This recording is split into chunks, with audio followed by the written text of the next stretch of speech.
The scream cut through the Wyoming wilderness like a knife through silence, and Kieran Whitmore's hand froze halfway to his coffee cup as the sound died away into nothing.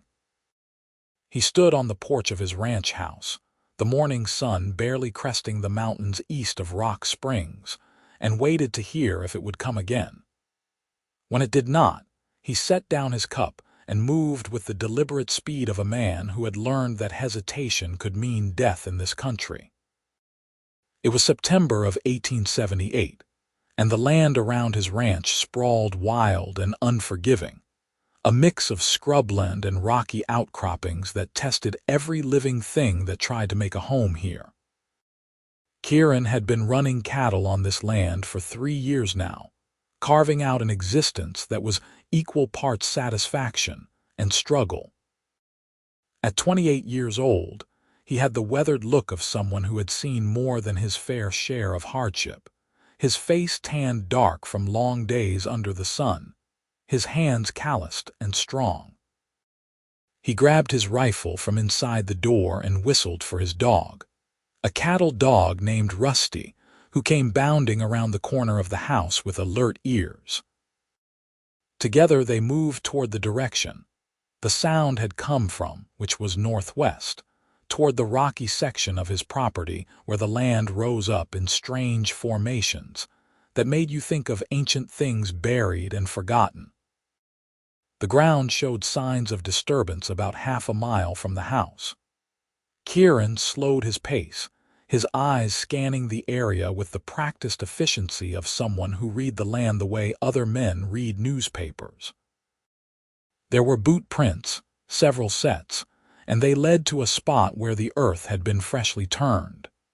His stomach tightened as he approached, because the disturbed ground was roughly the size and shape of a grave. Rusty sniffed at the edges, whining low in his throat, and that was when Kieran saw it. The barest hint of fabric, blue calico, protruding from the dirt. His heart slammed against his ribs as he dropped to his knees and began digging with his bare hands, throwing aside the loose soil. The earth had not been packed down hard, thank God, just loosely thrown over whatever lay beneath. 6 inches down, his fingers hit something solid but yielding. Skin. He dug faster, his breath coming hard until he uncovered a face. A woman's face, dirt-caked and pale, her eyes closed. For one terrible moment he thought she was dead, but then her eyelids fluttered and her mouth opened as she gasped for air. She had been buried alive. "You are safe now," Kieran said, his voice rough with urgency as he scooped away more dirt from around her shoulders and chest. "Hold on, just hold on." Her eyes opened fully then, wide and terrified, the color of summer grass, and they fixed on his face with an intensity that nearly knocked him backward. She tried to speak but could not seem to form words, her breathing coming in shallow, panicked bursts. Kieran worked quickly, freeing her arms and then her torso, until he could lift her bodily from the shallow grave and lay her on the undisturbed ground beside it. She curled onto her side immediately, coughing and retching, bringing up dirt and bile. Kieran knelt beside her, one hand on her shoulder, speaking in low, steady tones the way he would to a spooked horse. "Easy now. You are all right. Breathe slow. That is it." It took several minutes before her breathing evened out enough for her to sit up. She was shaking violently, whether from shock or cold or both, Kieran could not tell. He shrugged out of his jacket and draped it around her shoulders, and she clutched it to herself with dirt-stained fingers. Up close, he could see she was young, probably not more than 22 or 23, with dark hair that hung in tangles around her face and those remarkable green eyes that had not stopped watching him. "Who did this to you?" Kieran asked, his voice tight with anger. She opened her mouth, closed it, tried again. "Men," she finally whispered, her voice hoarse. "4 of them. They took the wagon, took everything." Her hand went to her throat where Kieran could now see the beginnings of bruises forming. "I fought them." "Where were you headed?" "Rock Springs." My brother owns the dry goods store there, Vernon Hayes. I was coming from Cheyenne to help him run it. Kieran knew Vernon Hayes, a nervous little man who had opened his store 6 months ago and seemed perpetually overwhelmed by the venture. Does your brother know you were coming? I sent a telegram 2 weeks ago. I was supposed to arrive yesterday, but the stage broke an axle and we had to wait for repairs in Bitter Creek. She drew a shuddering breath. I hired a wagon and driver to bring me the rest of the way, but we got stopped on the road. The driver, he tried to fight them, but they shot him. They shot him and he fell, and I have no idea if he is alive or dead. Kieran's jaw tightened. What is your name, Catherine? Catherine Vaughn. I am Kieran Whitmore. This is my land you are on. Can you stand? She nodded, though when he helped her to her feet she swayed badly and would have fallen if he had not caught her. Easy, he said again. When did this happen? Last night. They buried me after dark. Her voice broke on the last word. They thought I was dead. I pretended to be dead, because I thought if I fought any more they would make sure of it. But I was not dead, I was not. And the dirt kept coming down on me and I could not breathe. I could not. You are safe now, Kieran repeated firmly, cutting off the rising panic in her voice. You are safe, and I am going to take you to my house and get you cleaned up and fed, and then we are going to decide what to do about the men who did this. He kept his arm around her waist as they walked back toward the ranch house, Rusty trotting ahead of them. Catherine leaned heavily against him, and he could feel the tremors that still ran through her body. When they reached the house, he brought her inside to the kitchen and sat her down in one of the wooden chairs by the table. I am going to heat some water, he said. You need to wash that dirt off, and I need to see if you are injured anywhere. I can manage myself, she said, but her voice lacked conviction. I am sure you can, under normal circumstances, but you just dug yourself out of a grave, so you will forgive me if I insist on helping. He busied himself with the stove, stoking the fire and setting a large pot of water to heat. There is a washroom through that door. I will bring the water when it is ready. While the water heated, he found clean clothes that had belonged to his sister before she married and moved to California. They would be too big for Catherine, but they were better than the dirt-stained dress she wore now. He also found bandages and salve, in case she needed them. When the water was hot, he carried the pot to the washroom and poured it into the basin there, then returned to the kitchen where Catherine sat exactly as he had left her, staring at nothing. Catherine, he said gently, and she blinked and focused on him. Go wash up. I will make you something to eat. She rose slowly and made her way to the washroom, moving like someone much older than her years. Kieran heard the door close, and then the sound of water splashing. He set about making breakfast, frying eggs and bacon, slicing bread, brewing fresh coffee. The familiar motions helped settle his own nerves, which were more rattled than he cared to admit. Someone had tried to murder this woman and leave her buried in the dirt like she was nothing. The thought made his blood run hot with anger. He had seen plenty of violence in his years out here, had dealt out some of it himself when necessity demanded. But there was something particularly vile about what had been done to Catherine Vaughn. She emerged from the washroom 20 minutes later, clean and dressed in his sister's old clothes. Her hair was still damp and hung loose around her shoulders, and without the dirt, he could see that she was lovely in a quiet way, with delicate features and a scattering of freckles across her nose. The bruises on her throat stood out starkly against her pale skin.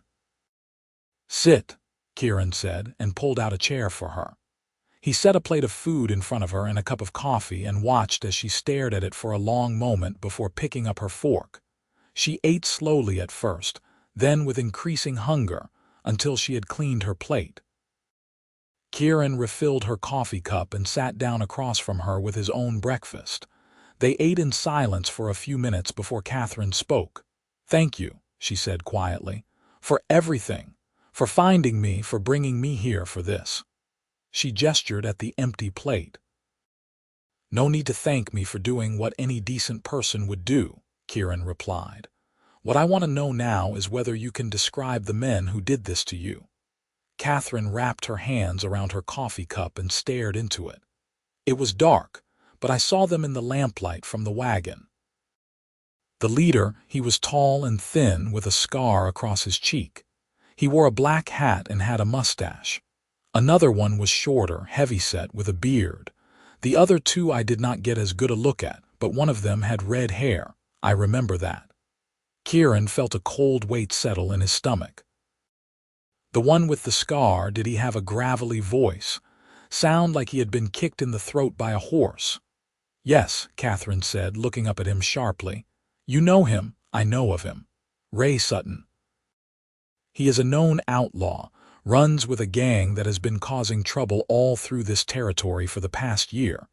They rob stages and travelers, sometimes ranches." He paused. "They have killed before." Catherine's face went even paler. "Then I am lucky to be alive." "You are lucky, and you are smart for playing dead. If they had known you were alive, they would have finished the job." Kieran leaned back in his chair, thinking. "We need to get you to your brother in town, but first I am going to ride out and see if I can find that wagon driver." "You said his name was?" "I do not know his name. He was just a man who agreed to drive me for money." Her eyes filled with tears. "He tried to help me and they killed him for it." "Maybe not. Maybe he is still alive." Kieran stood. "I want you to stay here. Lock the doors after I leave and do not open them for anyone but me.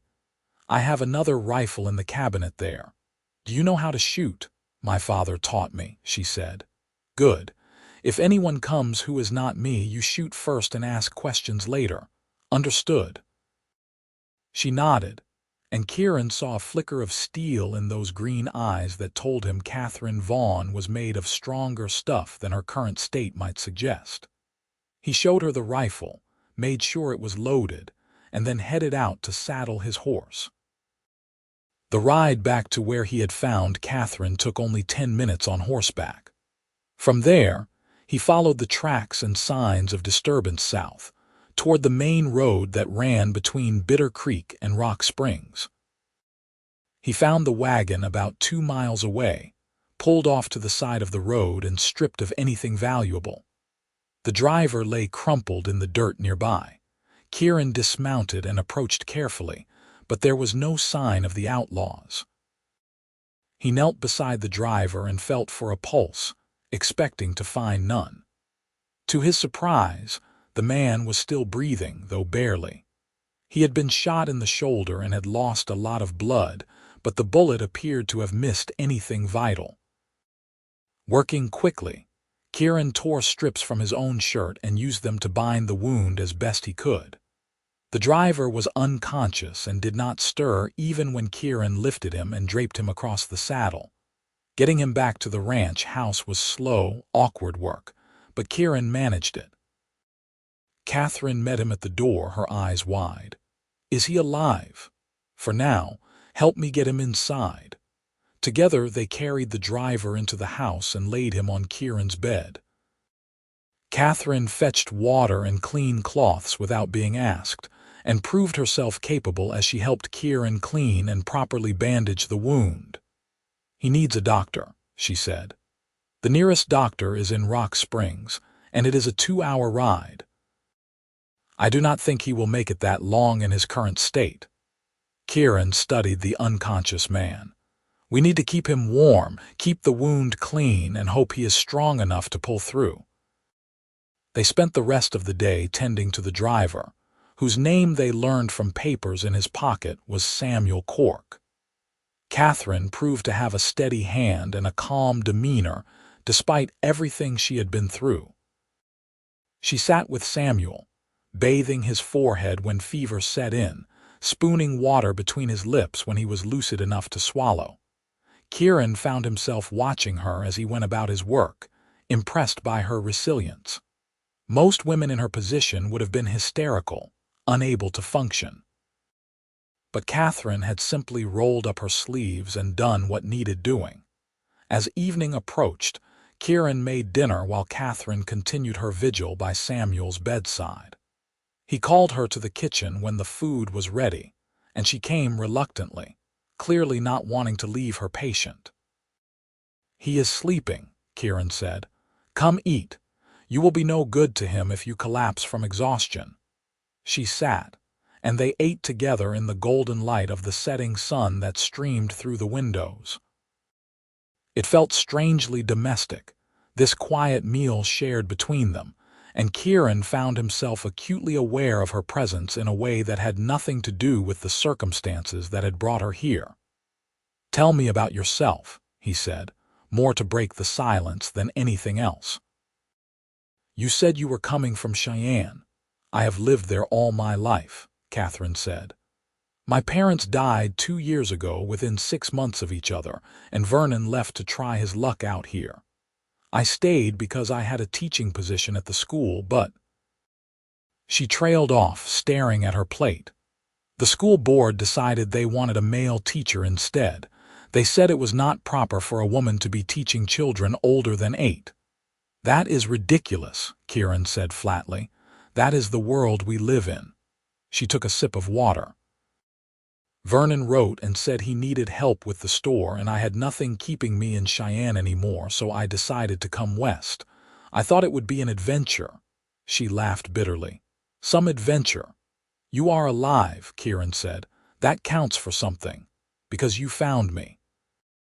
She looked at him then, really looked at him, and he felt the weight of her gaze. "Why were you out there? That is not close to your house." "I was checking the fence line in that area. We have had trouble with cattle wandering, and I wanted to make sure there were no breaks." It was the truth, as far as it went. He did not mention that he had actually planned to check a different section that morning, and had only changed his mind because something had felt off. He was not a superstitious man, but he could not shake the feeling that something had guided him to that spot. "Well, I am grateful for it," Catherine said softly. "I do not think I could have gotten myself out. The dirt was too heavy and I was so tired." She shuddered. "I was starting to think I would die there after all." Kieran reached across the table and covered her hand with his, the gesture instinctive. "You are safe now. I promise you that." She turned her hand over, her fingers curling around his, and they sat that way for a long moment. Then Samuel called out from the bedroom, his voice weak and delirious, and the moment broke. Catherine pulled her hand away and hurried to tend to him, leaving Kieran alone in the kitchen with the strange, unsettled feeling that his life had just taken a turn he had not anticipated. Over the next 3 days, Samuel Cork slowly improved. The fever broke on the second night, and by the third day he was conscious and lucid, though still weak from blood loss.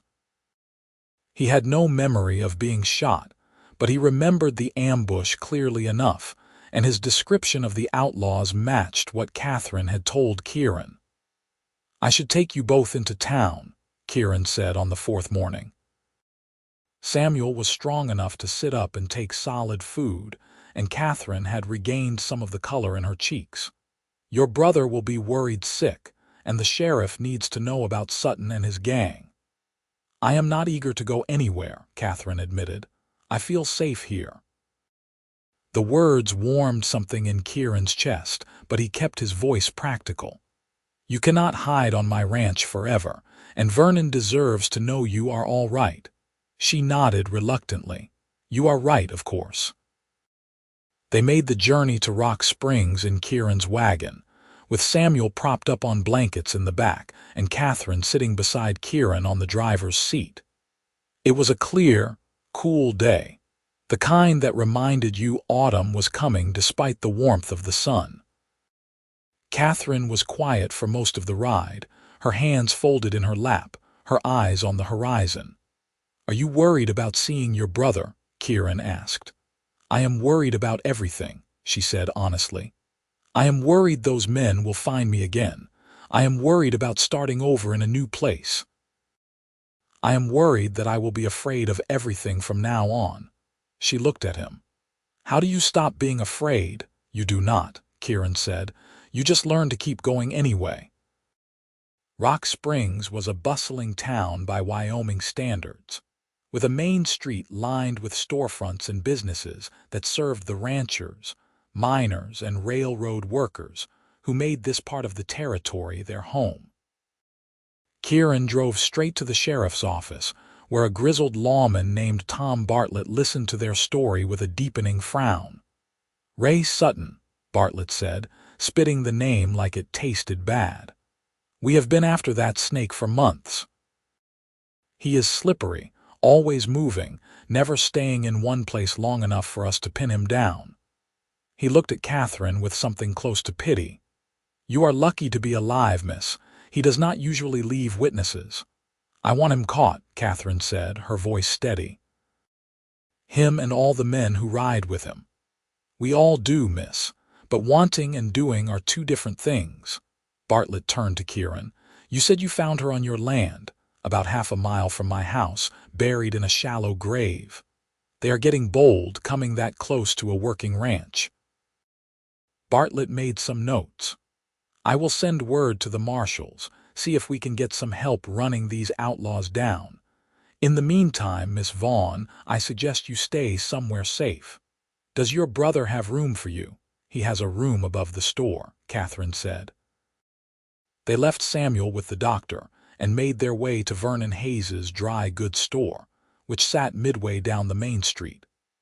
Vernon himself was behind the counter when they entered, a thin man with thinning hair and wire-rimmed spectacles that kept sliding down his nose. He looked up at the sound of the door and went pale as milk when he saw his sister. Catherine, he rushed around the counter and grabbed her by the shoulders. Where have you been? I have been out of my mind. The stage came through 2 days ago and you were not on it, and no one knew where you were. It is a long story, Vernon. She glanced at Kieran. This is Kieran Whitmore. He saved my life. Vernon's eyes went wide as Catherine related the events of the past few days in a matter-of-fact tone that belied the horror of what she was describing. When she finished, Vernon looked like he might faint. Those animals, he whispered. They could have killed you. They tried to, Catherine said, but I am here and I am all right. Vernon turned to Kieran and pumped his hand vigorously. Thank you so much. I do not know how to repay you. No repayment necessary, Kieran said. I am just glad I found her in time. He made his excuses shortly after, sensing that the siblings needed time together. Catherine walked him to the door, and he found himself reluctant to leave, which was foolish. She had her brother now, and she would be safe here in town. There was no reason for him to linger. Will I see you again? Catherine asked, and there was something in her voice that made him look at her sharply. Rock Springs is not that big, he said, aiming for lightness. I am in town at least once a week for supplies. Good, she smiled, and it was the first real smile he had seen from her. It transformed her face, making her truly beautiful. I would like that. Kieran left the store feeling oddly buoyant despite the grim events of the past few days. He collected his horse from the hitching post and rode out of town, back toward his ranch. But his mind was not on cattle or fence lines or any of the 100 other things that normally occupied his thoughts. His mind was on green eyes and a quiet voice saying, I feel safe here. The following week passed slowly. Kieran threw himself into his work, repairing fences and moving cattle and all the other endless tasks that came with running a ranch. But every night he found himself thinking about Catherine, wondering how she was settling in, whether she was still afraid, whether she thought about him at all. He told himself he was being ridiculous. He barely knew the woman. The intensity of their first encounter did not mean anything beyond the extraordinary circumstances that had thrown them together. But he could not stop thinking about the way her hand had felt in his, or the way she had looked at him with trust, and something else he did not dare name. 8 days after he had brought her to town, Kieran finally gave in and made the ride to Rock Springs. He told himself he needed supplies anyway, which was true enough, but he knew the real reason he was going. When he entered Hayes's dry goods store, his heart was beating harder than it had any right to. Catherine was behind the counter, measuring out flour for a customer.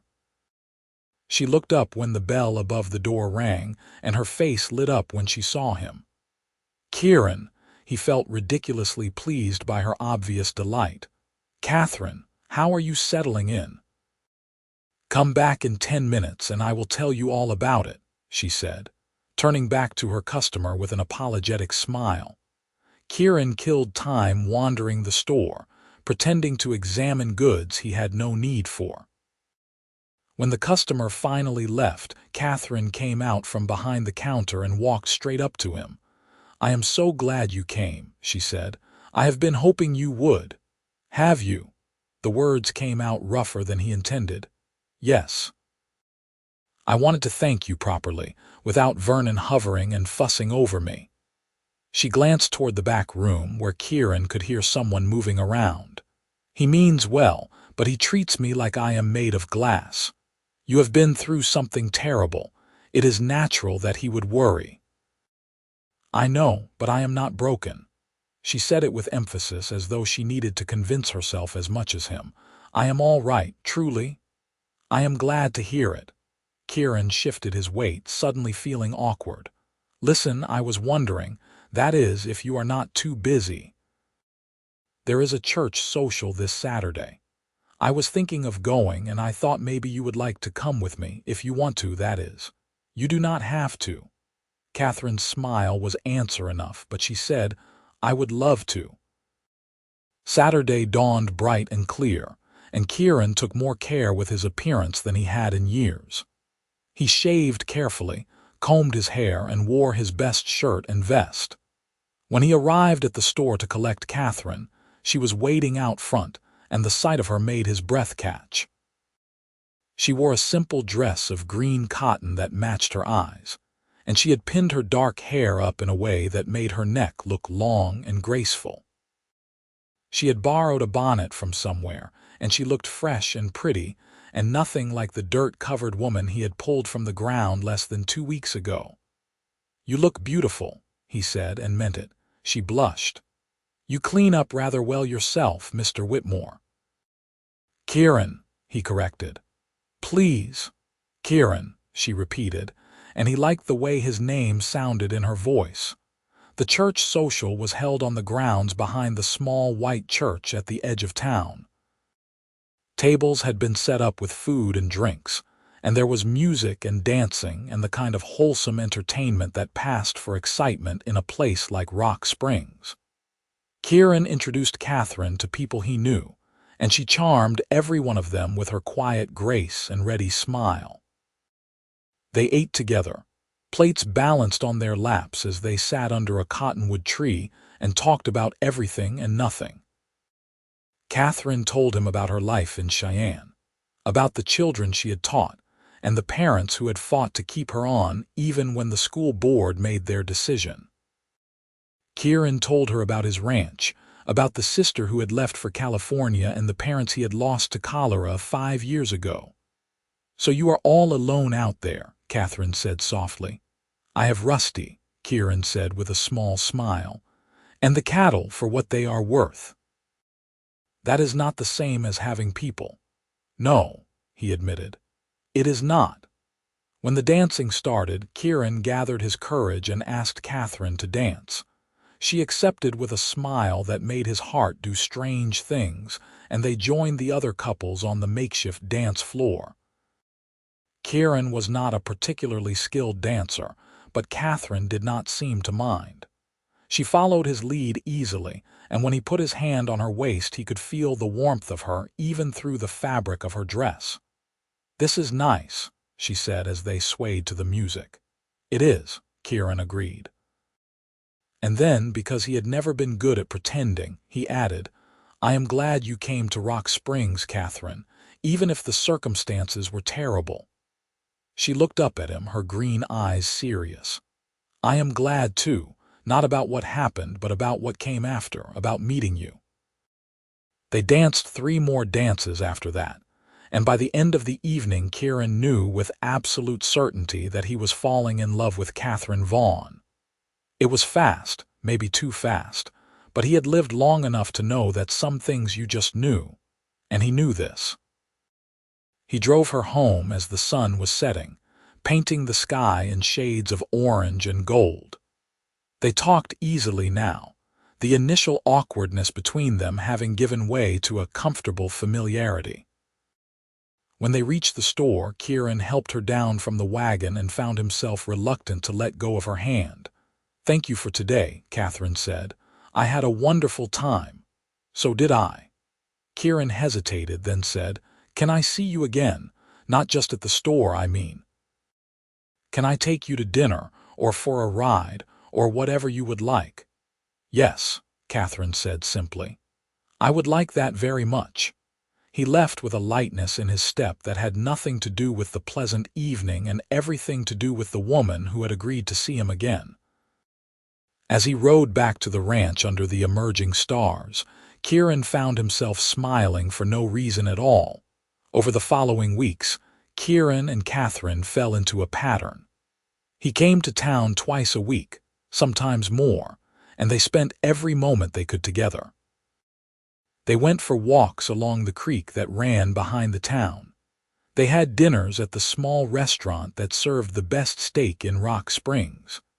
They sat on the porch of the store after it closed and talked until the stars came out. Catherine learned that Kieran was patient and thoughtful, with a dry sense of humor that caught her by surprise. Kieran learned that Catherine was stronger than she looked, with a quiet determination and a sharp mind that she had rarely been allowed to use to its full potential. They learned each other's stories, each other's scars, the small details that made up a life. But it was not all easy. Catherine still had nightmares about being buried alive, and there were times when she would wake in the middle of the night gasping for air, her heart racing. She did not tell Kieran about these at first, not wanting to burden him with her fears. But eventually she did, because keeping secrets felt wrong when they were becoming so important to each other. "I am sorry," she said after describing a particularly bad nightmare during one of their evening talks. "I know it has been weeks. I should be over it by now." "You went through something terrible," Kieran said firmly. "You do not just get over that. It takes time." "How much time?" "As much as you need." He reached for her hand, lacing his fingers through hers. "And I will be here for as long as you need me." It was the first time either of them had acknowledged that this thing between them was more than just friendship, more than just two people who had met under extraordinary circumstances. Catherine felt her breath catch as she looked at him, at the honest concern in his blue eyes and the strength in the hand that held hers. "Kieran," she said softly. "Yes, I think I am falling in love with you." He stared at her for a long moment, and she thought maybe she had made a terrible mistake, had spoken too soon, had misread everything between them. But then he smiled, slow and warm and so full of feeling that it made her chest ache. "Good," he said. "Because I am definitely falling in love with you." He kissed her then, gentle and sweet, and Catherine felt something inside her settle into place, like a piece of a puzzle she had not known was missing. When they pulled apart, she was smiling, and so was he. "So what do we do now?" she asked. "Now we figure out what comes next," Kieran said. "Together." But figuring out what came next proved more complicated than either of them had anticipated. Vernon was protective of his sister, and he did not hide his concerns about her relationship with Kieran. "You barely know him," Vernon said one evening after Kieran had left, "and you have been through so much already. Are you sure this is not just gratitude? He saved your life, Catherine. That is a powerful thing." "This is not gratitude," Catherine said, trying to keep her patience. "I know my own heart, Vernon. Do you?" Because from where I am standing, it looks like you are rushing into something without thinking it through. I am 23 years old. I am perfectly capable of making my own decisions. I am not saying you are not. I am just asking you to be careful. Whitmore is a good man, I think, but he lives alone on a ranch miles from town. If you marry him, you will be isolated out there. Is that really what you want? The question stuck with Catherine long after the conversation ended. Was that what she wanted? She loved Kieran, she was sure of that now. But Vernon was right that ranch life would be lonely, especially compared to living above a store in town. She would not have neighbors to visit, or a school to teach at, or any of the social connections that made life bearable. She wrestled with these thoughts for days before finally deciding to talk to Kieran about them. They were sitting by the creek on a cool October afternoon when she brought it up. "Vernon thinks I am rushing into this," she said without preamble. "He thinks I do not know what I am getting into." Kieran was quiet for a moment, watching the water flow over the rocks. "Do you agree with him?" "I do not know." She drew a breath. "I love you, Kieran, I am sure of that, but I also know that being a rancher's wife would mean leaving behind everything I know. It would mean isolation and hard work and long days with no one but you for company, and I need to know if that is something I can do." "Those are fair concerns," Kieran said slowly, "and I would be lying if I said ranch life was easy. It is not. There are days when the work is backbreaking and the loneliness is suffocating. But there are also days when the sky is so big and beautiful it makes you ache, and the satisfaction of building something with your own hands is worth every hardship." He turned to look at her. "I cannot promise you an easy life, Catherine, but I can promise you an honest one, and I can promise that I will do everything in my power to make you happy." "I know you would," Catherine said, "but I also need to know that I can be happy there. Not just because of you, but because of the life itself." "Then come see it," Kieran said. "Come spend some time at the ranch, see what it is really like. If you hate it, if you cannot imagine yourself there, then we will figure something else out. But you should know what you are deciding about." It was a reasonable suggestion, and Catherine agreed to it immediately. The following week, with Vernon's grudging permission, she packed a bag and rode out to Kieran's ranch for a visit. The ranch looked different in daylight than it had during her brief, traumatic stay weeks ago. Now Catherine could see the way the land rolled and dipped, the distant mountains that framed the horizon, the patchwork of scrubland and grass where Kieran's cattle grazed. The ranch house itself was sturdy and well built, with a wide porch and windows that let in plenty of light. Kieran showed her around with obvious pride, pointing out the improvements he had made over the years, the plans he had for expansion. He introduced her to his cattle, his horses, even Rusty, who greeted Catherine like an old friend.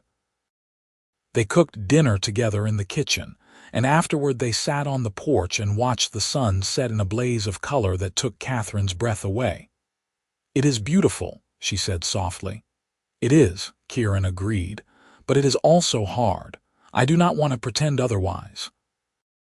Over the next 3 days, Catherine got a real taste of ranch life.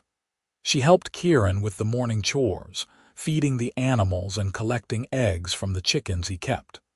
She rode out with him to check the fence lines, learning to spot the places where repairs were needed. She cooked meals with the supplies from the root cellar and hauled water from the well and swept the floors. It was hard work, harder than anything she had done in Cheyenne. But it was also satisfying in a way she had not expected. There was something deeply fulfilling about the physical labor, about seeing the immediate results of her efforts. And there was something even more fulfilling about doing it alongside Kieran, working together toward a common goal. On the 3rd evening, as they sat on the porch watching the stars emerge, Catherine made her decision. "I could be happy here," she said. "I am happy here." Kieran turned to look at her, hope and caution warring in his expression. "Are you sure?" "I am sure." She reached for his hand. "I love you, Kieran, and I want to build a life with you here on this ranch, if you will have me." "If I will have you," Kieran laughed, the sound rough with emotion. "Catherine, I have been hoping you would say that since the moment I pulled you out of that grave. You are the best thing that has ever happened to me." He kissed her then, deep and thorough, and Catherine felt the last of her doubts melt away. This was right. This was where she was meant to be. They were married 3 weeks later in the small white church in Rock Springs, with Vernon and a handful of friends as witnesses. Catherine wore a dress of cream-colored silk that she had sewn herself, and Kieran wore his best suit and looked so handsome it made her heart skip. Sheriff Bartlett attended, as did Samuel Cork, who had recovered fully from his gunshot wound and insisted on being there to see the woman whose life he had tried to save get her happy ending. The ceremony was simple but heartfelt, and when the preacher pronounced them man and wife, Kieran kissed Catherine with such tenderness that several of the women in attendance sighed audibly. Afterward, there was a small reception at the restaurant with food and drink and toasts to the happy couple. Vernon pulled Catherine aside at one point, his eyes suspiciously bright. "I am happy for you," he said. "Truly. Whitmore is a good man, and I know he will take care of you." "I know he will too," Catherine said, hugging her brother. "But more than that, I know we will take care of each other." As the sun set, Kieran and Catherine left the reception and rode out to the ranch together, now as husband and wife. The future stretched out before them, unknown and full of possibility, and Catherine found that she was not afraid. Not of the isolation, not of the hard work, and certainly not of the life she had chosen. The first months of their marriage were an adjustment for both of them. Kieran was used to living alone, and having another person in his space took some getting used to. Catherine was used to the bustle of town life, and the quiet of the ranch sometimes felt oppressive. But they worked through these adjustments together, learning each other's rhythms and habits, finding ways to make their lives mesh. Catherine discovered that she had a talent for managing the household in ways that made the ranch run more smoothly. She organized the supplies, planned meals that stretched their resources, and even started a small vegetable garden behind the house. Kieran discovered that having a partner made the work lighter, not just because there were 2 sets of hands, but because there was someone to share the burdens with. They also discovered the simple joy of being together. In the evenings, after the work was done, they would sit on the porch and talk about their days, their dreams, their plans for the future. Sometimes they would read aloud to each other from the books Catherine had brought from Cheyenne. Sometimes they would simply sit in companionable silence, watching the stars and listening to the sounds of the night. Winter came early that year, with snow starting to fall in November and not letting up until March. It was a hard winter, with blizzards that buried the ranch under feet of snow and temperatures that dropped so low the water in the well froze solid. Kieran and Catherine were snowed in for weeks at a time, cut off from town and reliant entirely on the supplies they had laid in. But Catherine found that she did not mind the isolation as much as she had feared. There was something comforting about being closed off from the world, just the two of them in their own little universe. They kept each other warm on cold nights, told stories to pass the long evenings, and grew closer in ways that would not have been possible in the busier months. It was during one of those snowed-in weeks that Catherine realized she was pregnant. She had suspected for a while, but it was not until she missed her second monthly cycle that she was sure. She told Kieran one evening as they sat by the fire, and the look of pure joy on his face made every hardship of the past months worthwhile. "A baby," he said, his voice full of wonder. "We are going to have a baby. "We are," Catherine confirmed, smiling. "Are you happy?" Happy does not even begin to cover it. He pulled her into his arms, holding her close. "You have given me everything, Catherine. A home, a family, a reason to build something lasting. I do not know what I did to deserve you. You saved my life," she reminded him. "I think that earns you some credit." Spring brought a thaw, and with it a return to the rhythms of ranch life. Catherine's pregnancy progressed smoothly, and though she tired more easily than before, she continued to work alongside Kieran as much as she could. They made preparations for the baby, converting the small room off their bedroom into a nursery and sewing tiny clothes from scraps of fabric. In June, as Catherine grew large and uncomfortable in the summer heat, Sheriff Bartlett rode out to the ranch with news. Ray Sutton and his gang had been caught trying to rob a bank in Laramie and had gotten into a shootout with the law. Sutton and 2 of his men had been killed. The others were in custody awaiting trial. "Thought you would want to know," Bartlett said, tipping his hat to Catherine. "Those men will not be bothering anyone again." Catherine felt a wave of relief so profound it nearly knocked her off her feet. She had not realized how much the thought of Sutton still being out there had weighed on her, but now that he was gone she felt lighter, freer. "Thank you for telling us," she said.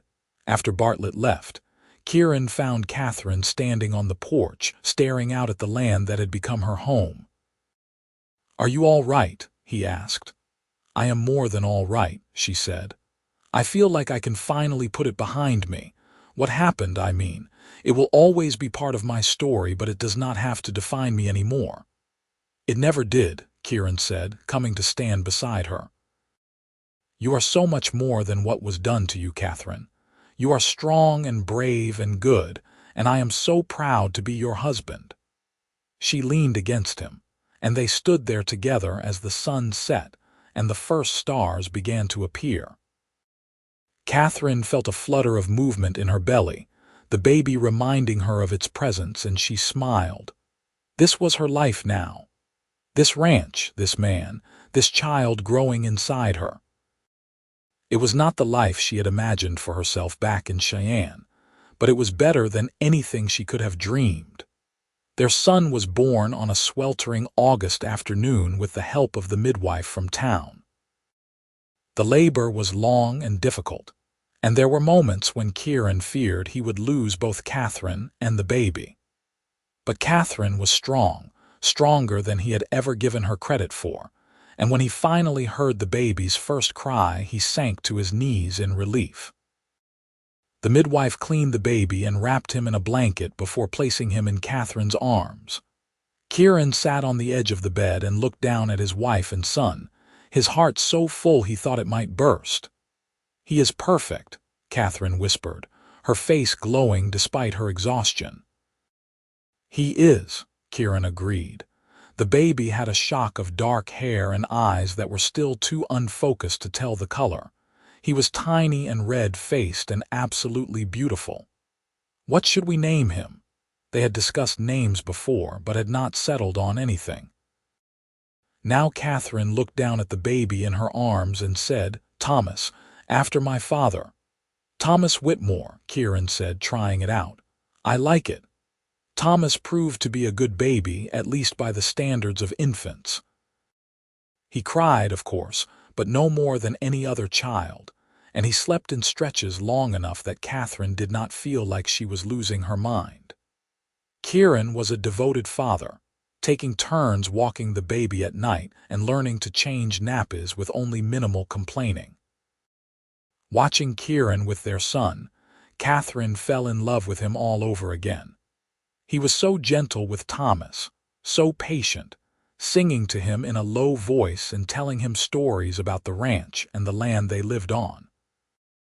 It was a side of Kieran she had not seen before, and it made her love him even more. As Thomas grew, the ranch thrived. Kieran expanded his herd and made improvements to the property, building new fences and a larger barn. Catherine started teaching reading and writing to the children of neighboring ranchers who came by once a week for lessons. It was not the same as having a schoolroom, but it filled a need in her that she had not realized was still there. The years passed in a blur of work and love and small joys. Thomas learned to walk and then to talk, chattering constantly about everything he saw. He followed Kieran around like a shadow, wanting to help with the cattle and the horses even when he was too small to be much use. Catherine became pregnant again, and this time the labor was easier, producing a daughter they named Sarah. Sarah was as different from Thomas as night from day.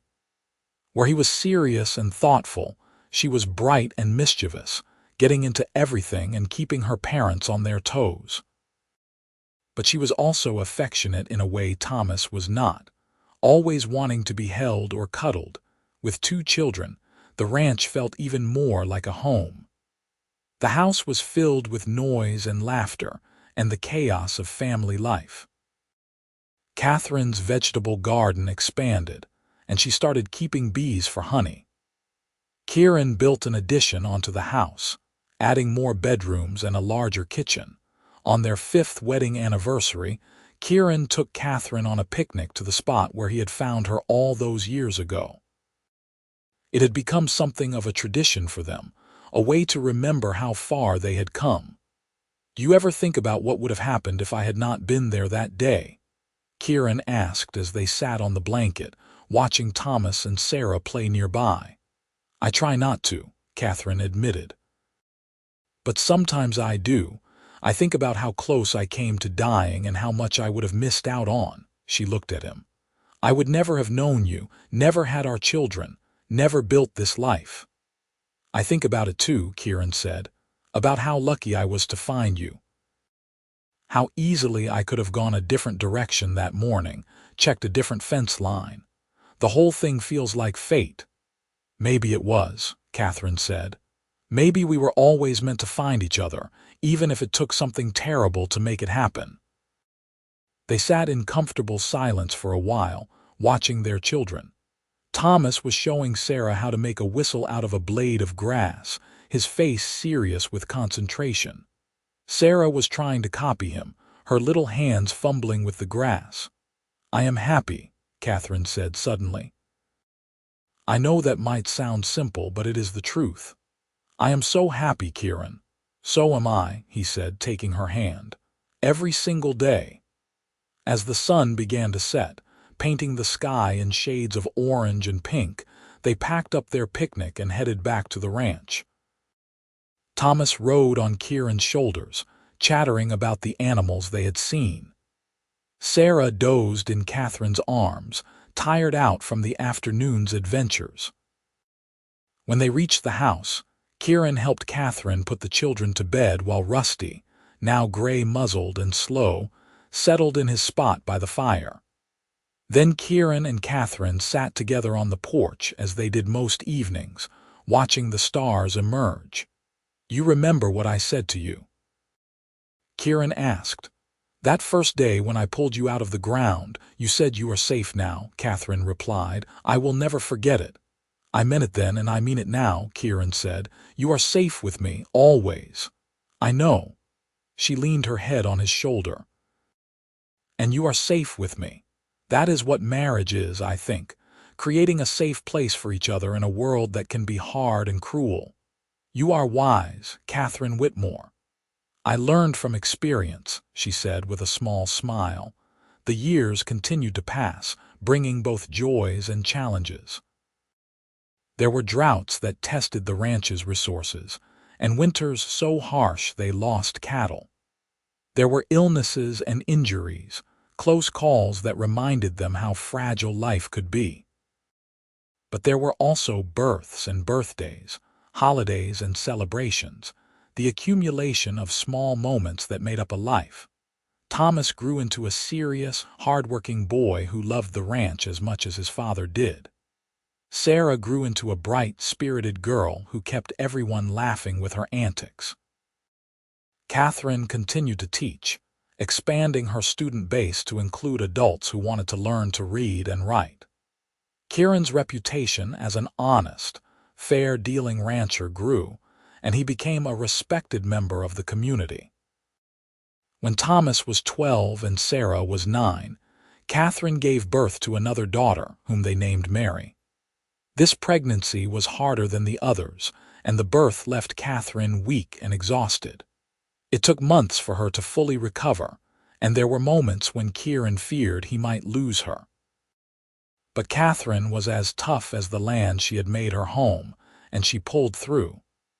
Mary proved to be worth the difficult pregnancy, a sweet-natured baby who seemed to bring light wherever she went. Thomas and Sarah both doted on their little sister, fighting over who got to hold her and help take care of her. As the children grew, Catherine and Kieran settled into a comfortable middle age. Their love, which had started with such intensity and drama, had mellowed into something deeper and more enduring.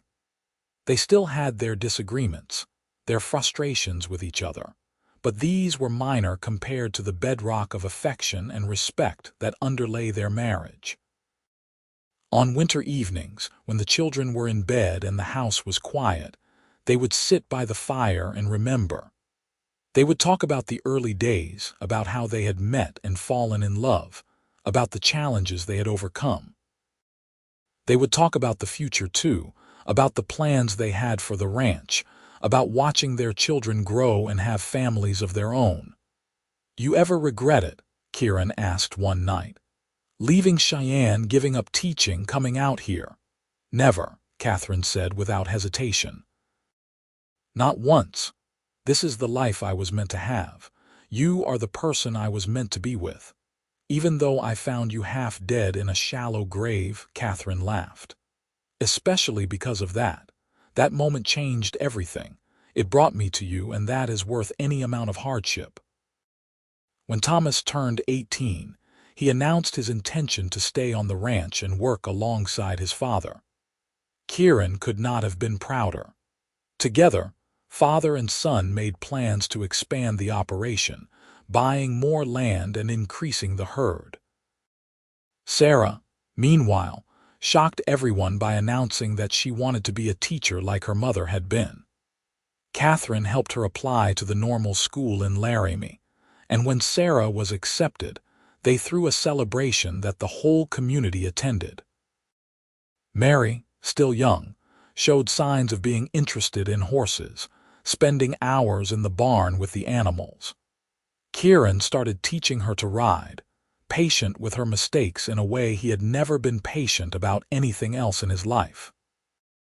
On their 20th wedding anniversary, Kieran arranged for Vernon to watch the children so he could take Catherine on a trip. They rode to Laramie, where they stayed in a hotel and ate in restaurants and attended a play at the small theater. It was the first time they had been away from the ranch together since their wedding, and it felt both strange and wonderful. "This is nice," Catherine said as they walked through the streets of Laramie arm in arm, "but I miss home." "So do I," Kieran admitted. "I never thought I would be the type to miss a place, but that ranch, our family, that is home now." "It is," Catherine agreed, "and I cannot wait to get back to it." They returned to the ranch to find that Thomas had managed everything perfectly in their absence, and that Mary had learned to jump her horse over small obstacles. Sarah wrote letters from school describing her classes and her new friends, letters that Catherine read aloud to the family at dinner. Life continued its steady march forward. Sarah graduated from normal school and took a teaching position in a nearby town. She met a young man there, a clerk in a law office, and they were married in the same church where Catherine and Kieran had exchanged their vows. Thomas married a neighboring rancher's daughter, a practical girl named Elizabeth who fit seamlessly into the family. They built a small house on the far edge of the property and started a family of their own. Mary, the baby, remained unmarried longer than her siblings, more interested in her horses than in potential suitors. But eventually she met a veterinarian who had come to Rock Springs to set up a practice, and they fell in love over their shared passion for animals. Their wedding was smaller than the others, but no less joyful. As Catherine and Kieran entered their 60s, they began to slow down. The years of hard work had taken their toll on both of them, aches and pains that no amount of liniment could fully ease. They turned over more and more of the ranch operations to Thomas, content to take on smaller tasks and spend time with their growing brood of grandchildren. But they still had their evenings on the porch, still watched the stars together and talked about everything and nothing. Those moments were sacred to both of them, a constant in a world that kept changing. One evening, as they sat watching a spectacular sunset, Catherine said, "I have been thinking about that day, the day you found me." "What about it?" Kieran asked. "I was so scared. I thought I was going to die there, alone in the dark, and no one would ever know what happened to me. And then I heard digging, and I thought maybe it was the men coming back to check on me to make sure I was dead. But it was you. You saved me in more ways than one, Kieran." "You saved me too," Kieran said. "I did not even know how lonely I was until you came into my life. This ranch, it was just a place before you. Now it is a home." "I love you," Catherine said. "I have loved you since the beginning, and I will love you until the end." "And I love you," Kieran replied, taking her hand the way he had done thousands of times before. "Always and forever." As they sat there, hands clasped, watching the sun sink below the horizon, Catherine thought about how far they had come. From that terrible moment of being buried alive to this moment of perfect peace. From strangers to lovers to partners in every sense of the word. It had not always been easy, but it had always been worth it. The ranch that Kieran had built alone was now a thriving family enterprise, with Thomas running the cattle operation and his son learning the business alongside him. Sarah had become a respected teacher in the growing town where she lived, shaping young minds the way Catherine had always wanted to do. Mary and her husband had opened a veterinary practice that served all the ranches in the area, and their skill with animals was becoming legendary. Catherine and Kieran had 7 grandchildren now, with more on the way. They were loud and rowdy and filled the ranch house with noise whenever they visited, which was often. Kieran pretended to grumble about the chaos, but Catherine knew he loved every minute of it. He would sit in his chair and let the children climb all over him, telling them stories about the old days and teaching them to whittle and rope, and all the skills he had learned in his own youth. Catherine taught the grandchildren too, reading lessons and arithmetic and history. She told them about Cheyenne and about coming west, though she edited the story of how she met their grandfather to make it suitable for young ears. There would be time enough when they were older to tell them the full truth. On Catherine's 65th birthday, the whole family gathered at the ranch for a celebration. The house was packed with children and grandchildren, noise and laughter echoing off the walls. They ate a feast that took days to prepare, and afterward there was music and dancing. As Catherine sat watching her family, her heart full to bursting, Sarah came and sat beside her. "You look happy, Mother," Sarah said. "I am happy," Catherine replied, "more than I ever thought possible. You and Father, you have built something amazing here, not just the ranch but the family. All of us, we would not exist without you too." "That is a humbling thought," Catherine said with a smile. "It is a grateful thought," Sarah corrected. "We are all so lucky to have you." Later that evening, after everyone had left or gone to bed, Catherine and Kieran sat on the porch in their usual spot. The night was clear and cold, stars scattered across the sky like diamonds. "That was a good day," Kieran said. "It was," Catherine agreed. "One of the best." "Do you remember what you said to me years ago about creating a safe place for each other?" "I do. You were right. That is what we have done. not just for each other, but for our children and their children. We have built something that will last long after we are gone." Catherine leaned against him, and they sat in comfortable silence, listening to the sounds of the night. Somewhere in the distance, a coyote called. Closer, in the barn, one of the horses nickered softly. These were the sounds of home, familiar and comforting. "I would do it all again," Catherine said. "Every hard day, every struggle, every moment of fear. I would do it all again if it meant ending up right here with you." "So would I," Kieran said. "So would I." As they sat there under the vast Wyoming sky, Catherine thought about the journey that had brought them here. She thought about the young woman who had been buried alive and the rancher who had saved her. She thought about the love that had grown between them, strong and true and enduring. She thought about the family they had built together, the legacy they would leave behind. Life had been hard, often cruelly so, but it had also been beautiful beyond measure. And sitting here now, Kieran's hand warm in hers, Catherine knew that she had been blessed beyond anything she deserved.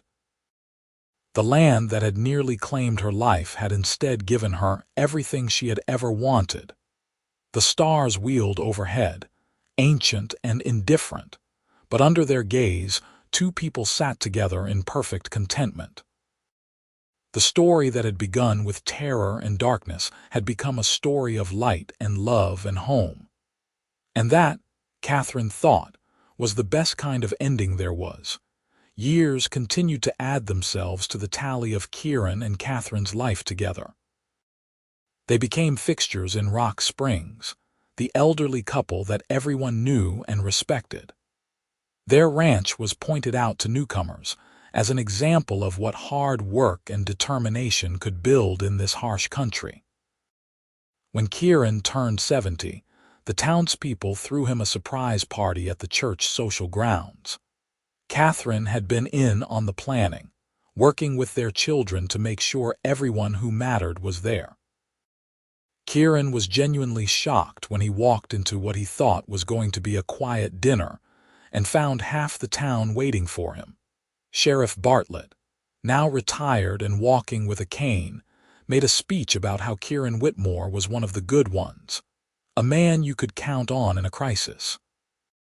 Samuel Cork, who had settled in Rock Springs and opened a livery stable, talked about how Kieran had saved his life all those years ago. But it was Catherine's speech that made everyone tear up. "I met my husband on the worst day of my life," she said, standing at the front of the crowd with Kieran beside her. "I had been attacked, robbed, and left for dead. I had every reason to believe that my life was over. But then I heard digging and a voice saying, 'You are safe now.' Those 4 words changed everything. Kieran gave me my life back that day, but more than that, he gave me a reason to live it. He gave me love and home and family. He gave me 42 years of happiness that I would not trade for anything in this world or the next. So happy birthday to my husband, my rescuer, my best friend. I love you more today than I did the day I met you, and I will love you until my last breath." There was not a dry eye in the place when she finished, and Kieran himself had to wipe at his face before he could speak. "I am not good with words," he said gruffly, "but I will say this. Finding Catherine that day was the best thing that ever happened to me. Everything good in my life stems from that moment. So thank you all for coming, and thank you, Catherine, for saying yes to a rancher who did not have much to offer but hard work and a good heart." "That was more than enough," Catherine said, and kissed him to applause and cheering. The party went long into the night, with music and dancing and food enough to feed an army. The grandchildren ran wild, playing games in the twilight while the adults reminisced about old times. It was the kind of celebration that reminded everyone why community mattered, why these connections they built with each other were worth maintaining. As Catherine and Kieran's 70s gave way to their 80s, they slowed down considerably. Kieran's joints ached constantly, and he walked with a cane now. Catherine's eyesight was failing, making it hard for her to do the fine sewing she had once excelled at. But they still had each other, still sat on the porch in the evenings, still held hands like newlyweds. Thomas ran the ranch now with his sons, making decisions about the cattle and the land that Kieran would have made himself 30 years ago. It was hard for Kieran to let go of control, but he trusted Thomas, and he knew it was time. The ranch would go on without him, just as the land would go on.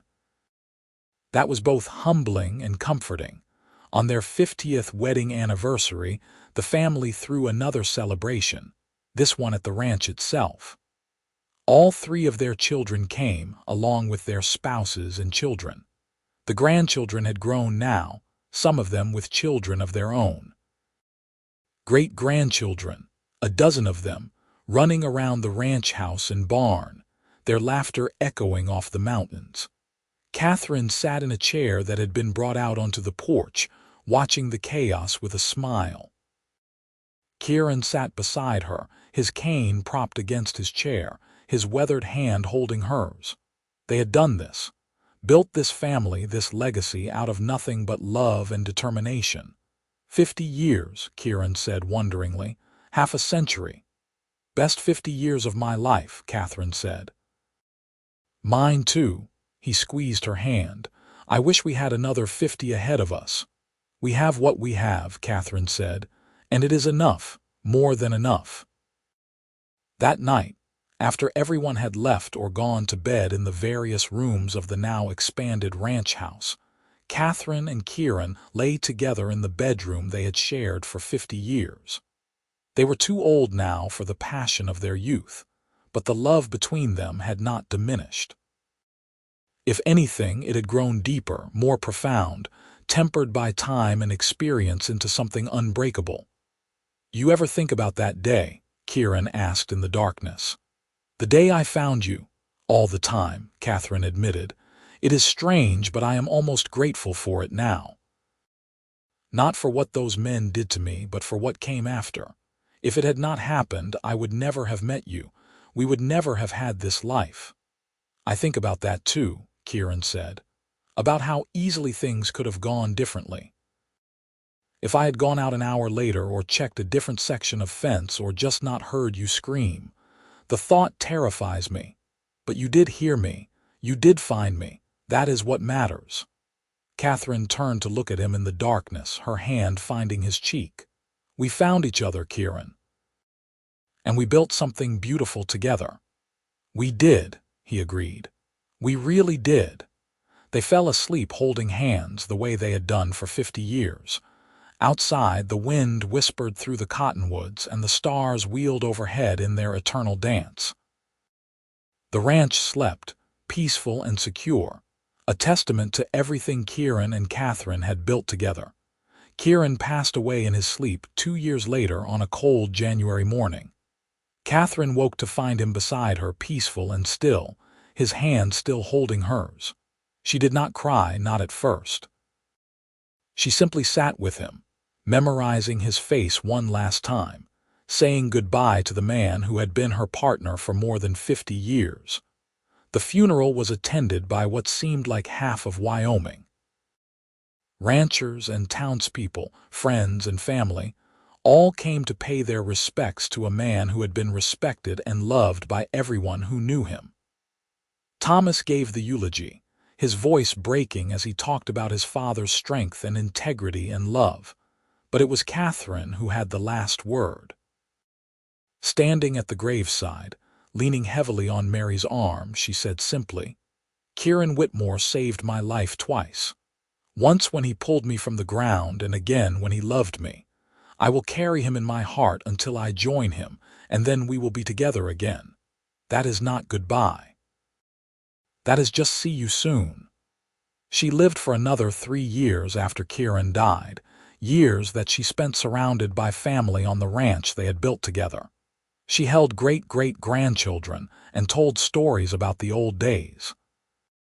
She sat on the porch in the evenings, Rusty's great-great-grandson at her feet, and remembered. Every sunset reminded her of sitting there with Kieran.